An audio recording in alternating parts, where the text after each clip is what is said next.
You, John Fitzgerald Kennedy, do solemnly swear I, John Fitzgerald Kennedy, do solemnly swear that you will faithfully execute the office of President of the United States that I will faithfully execute the office of President of the United States and will, to the best of your ability, and will, to the best of my ability, preserve, protect, and defend the Constitution of the United States. preserve, protect, and defend the Constitution of the United States. So help you God. So help me God.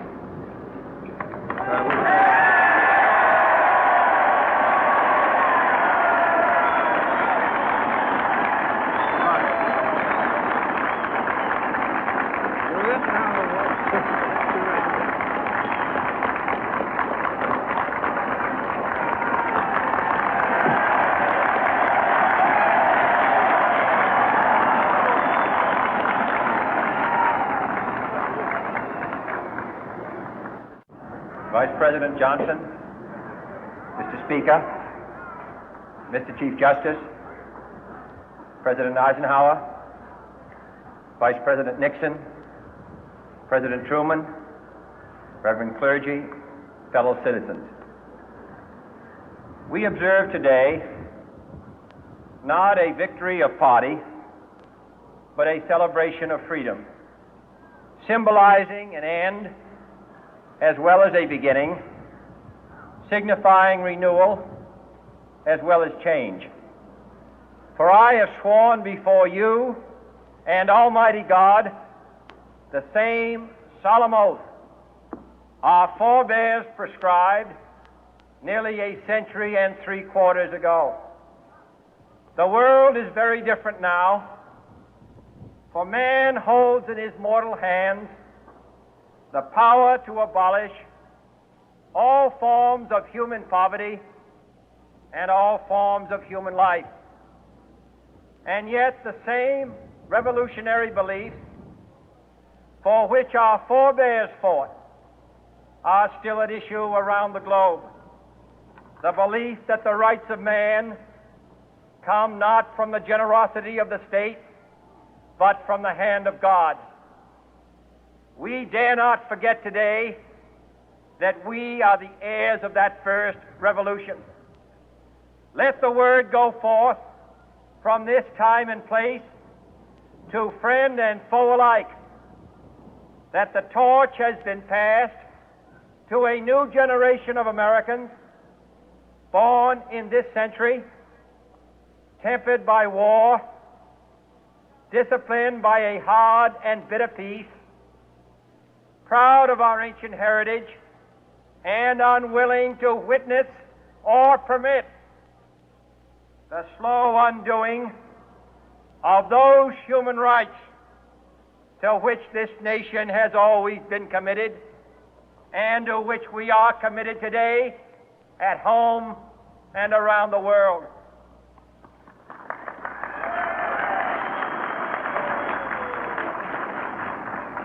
Let every nation know, whether it wishes us well or ill, that we shall pay any price, bear any burden, meet any hardship, support any friend, oppose any foe to assure the survival and the success of liberty.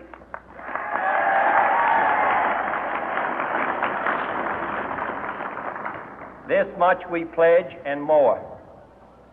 To those old allies whose cultural and spiritual origins we share, we pledge the loyalty of faithful friends.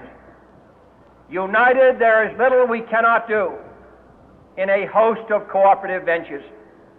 Divided, there is little we can do, for we dare not meet a powerful challenge at odds and split asunder.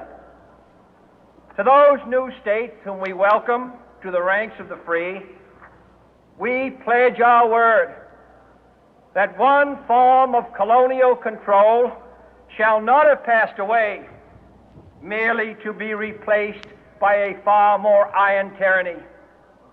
We shall not always expect to find them supporting our view, but we shall always hope to find them strongly supporting their own freedom, and to remember that in the past, those who foolishly sought power by riding the back of the tiger ended up inside.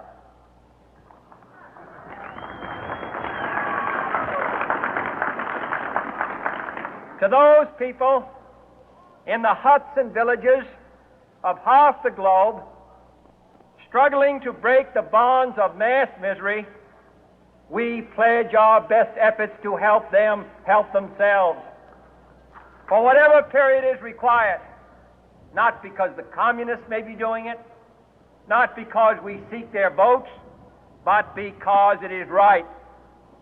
If a free society cannot help the many who are poor, it cannot save the few who are rich.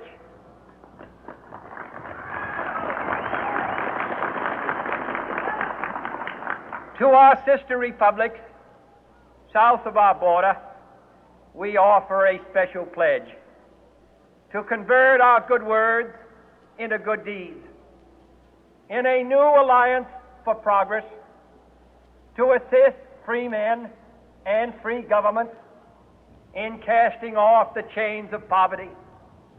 But this peaceful revolution of hope cannot become the prey of hostile powers. Let all our neighbors know that we shall join with them to oppose aggression or subversion anywhere in the Americas. And let every other power know that this hemisphere intends to remain the master of its own house.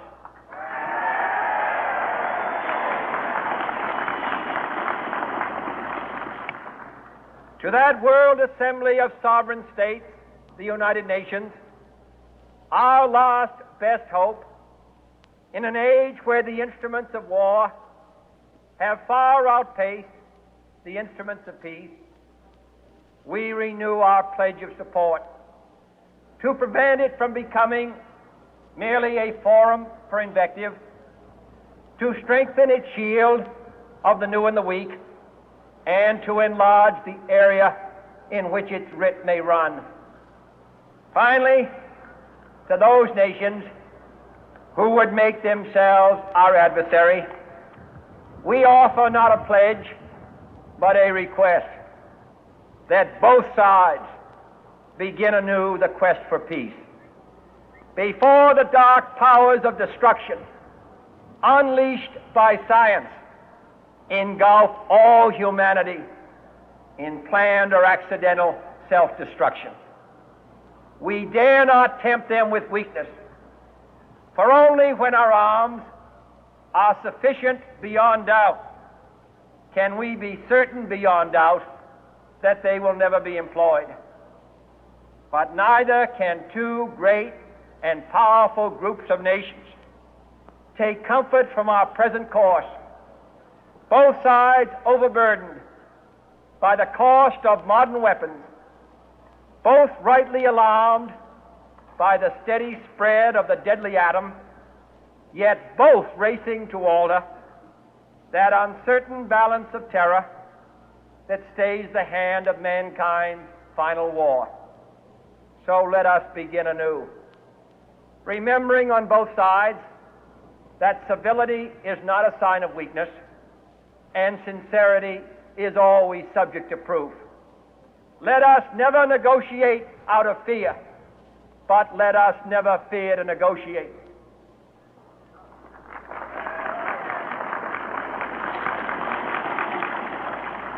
Let both sides explore what problems unite us, instead of belaboring those problems which divide us.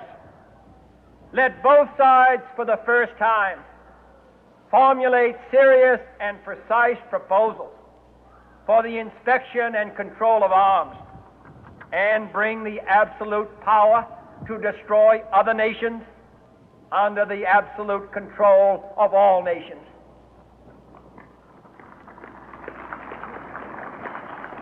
Let both sides seek to invoke the wonders of science instead of its terrors. Together, let us explore the stars, conquer the deserts, eradicate disease, tap the ocean depth, and encourage the arts and commerce. Let both sides unite to heed in all corners of the earth the command of Isaiah to undo the heavy burden and let the oppressed go free.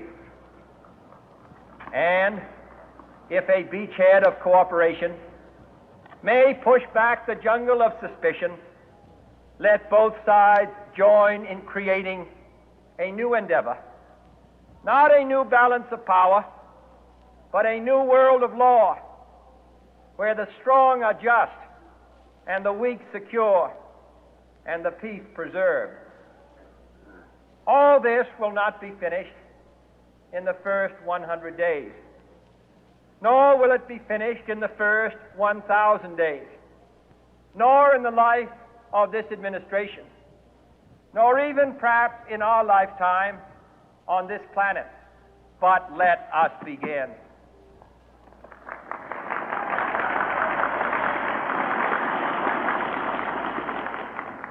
In your hands, my fellow citizens, more than mine, will rest the final success or failure of our course. Since this country was founded, each generation of Americans